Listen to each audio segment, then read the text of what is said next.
I am 75 years old, and there is something I need to tell you before it is too late. Most of what we were taught about growing old is simply not true. We grow up believing that if we work hard enough, stay busy, and keep chasing success, then one day life will finally make sense. That someday everything will slow down, and only then will we truly begin to live. I believed that too. From the outside, my life looked fine. I had a career, a home, and the respect of others. I thought I understood life, but I was wrong. Because at the age of 54, one very ordinary moment forced me to face a truth I had been avoiding for many years. And from that moment on, the way I saw time, success, and life itself changed completely. I share this not to sound wise. I share it because time is limited. And the greatest mistake we make as human beings is believing that we will have more time later. When I was 54, my life came to a halt in a way I never could have imagined. Not in a profound or dramatic moment, but in the middle of an entirely ordinary meeting. I was sitting there, talking about work targets and plans for the next quarter, just like I had done so many times before. Then, suddenly, the room began to slow down. Sounds drifted farther away. Everything in front of my eyes blurred. I didn't have time to think or react. In that brief moment, I felt with absolute clarity that something had changed forever. From that second on, my life was no longer a single continuous line. It was split cleanly into two parts, before that day and after it. When I opened my eyes, I was in a hospital bed, an IV in my arm, a stark white ceiling above me, the familiar yet unfamiliar smell of medicine. In the corner of the room, my wife was quietly crying. The doctor said I was lucky. I nodded out of reflex, but my mind was empty. I knew exactly what had just happened. I had come very close to a boundary I had only ever heard others talk about. It wasn't violent or dramatic the way I once imagined. It was quiet, cold, and real. Lying there, unable to move, I realized for the first time in my life that everything I had been so certain of could disappear far faster than I ever expected. Lying in that hospital bed, there was nothing left for me to do but think. No phone to check, no work demanding my attention, no one waiting for my decisions. At first, the silence made me uneasy, but then it forced me to look directly at myself. And in that stillness, I realized something frightening. I had lived for a very long time without truly being present in my own life. I was always busy, always in a rush, always with a reason to hurry, but I rarely stopped to actually feel. I moved through each day as if I were completing a checklist, not living a conscious life. I began to understand that for many years, I hadn't truly been living. I was only fulfilling the roles that were expected of me. Each day repeated the same familiar cycle: go to work, earn money, set new goals, then chase after them again.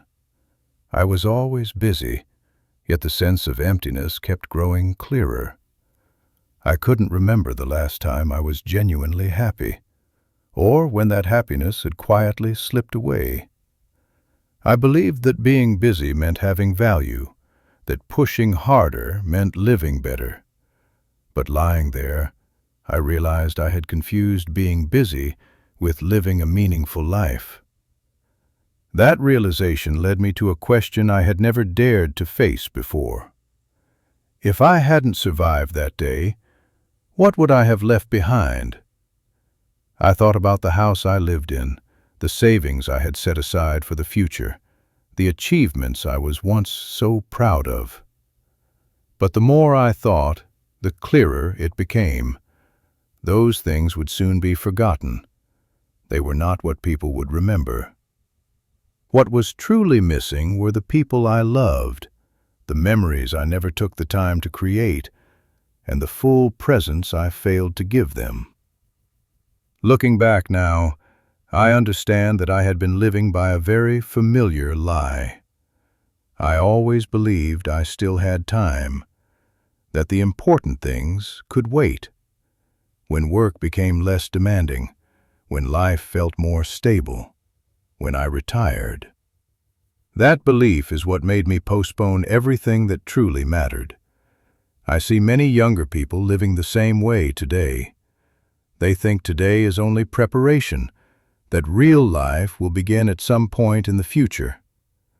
But the truth is, time waits for no one, and the things we keep postponing rarely come back on their own. That thought made me think of a close friend of mine.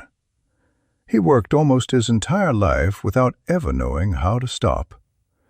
He was always saying that next year he would slow down a little, after this project was finished, when the company became more stable, when everything finally fell into place. That next year never truly came. One day he collapsed from a stroke and passed away very quickly. At his funeral, his son stood up and said a few brief words. He said his father had been very successful in his career, but in his memories, his father was always absent. He couldn't remember many moments of simply being with him. That sentence silenced the entire room, and it stayed with me for a long time after that day. I realized that the things that weighed on me the most were not my failures at work. I barely remember the deals I once closed. What stayed with me were much smaller things.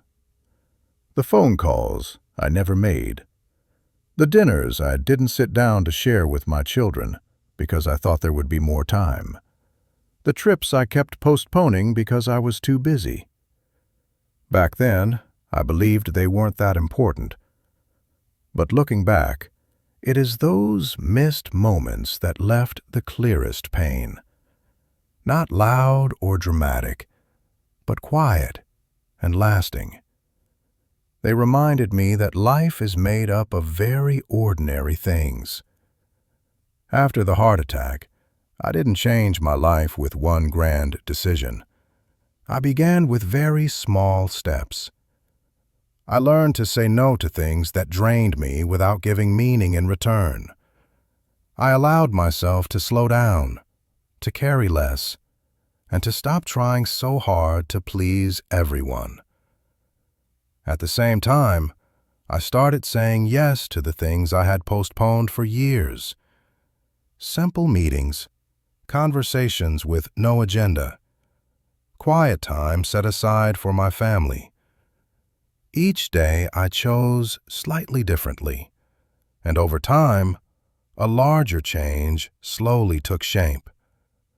After years of living more slowly, I came to a very simple understanding.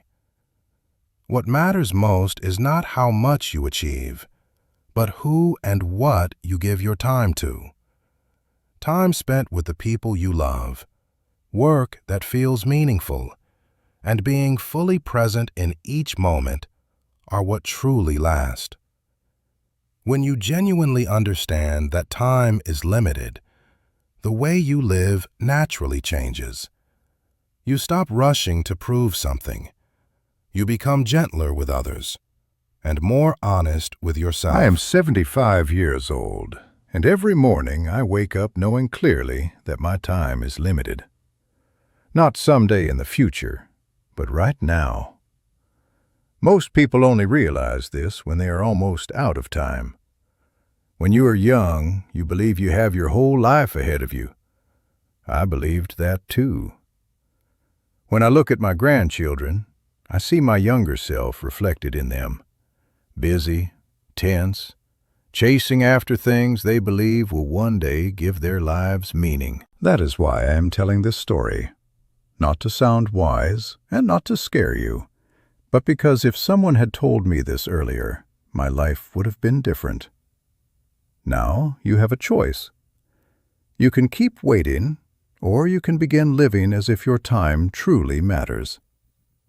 Call the person you love. Do the thing you keep postponing. Don't let life wait for someday. If this spoke to you, please share it, leave a comment, and subscribe to the channel. Time is still moving.